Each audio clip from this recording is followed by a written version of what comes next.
দুইটি মেয়ের জন্য একটি ছেলের জীবন গেল, তিনটি ছেলে জেলের আসামি হলো, সাথে সাথে তাদের কেরিয়ারটাও নষ্ট হলো। সব মিলিয়ে চারটি ছেলের জীবন টোটালি শেষ হয়ে গেল, কিন্তু মেয়ে দুটির কিছুই হলো না। এর জন্যই হয়তো কোরআন আগে থেকেই লেখা ছিল নারীদের চলনা অতি ভয়ানক। আর যেভাবে নির্দোষ মানুষকে মারা হচ্ছে, এগুলোও কিয়ামতের আলামত। কারণ কোরআন হাদিসেই লেখা আছে কিয়ামতের আগে মানুষ মরবে ঠিকই, কিন্তু কি কারণে মরেছে, কি দোষে মরেছে, সে নিজেও জানবে না।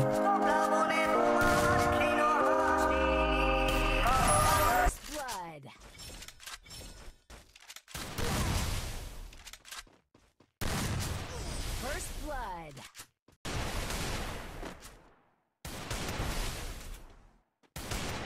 First blood.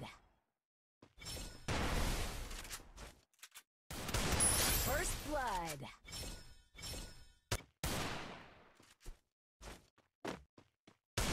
First blood.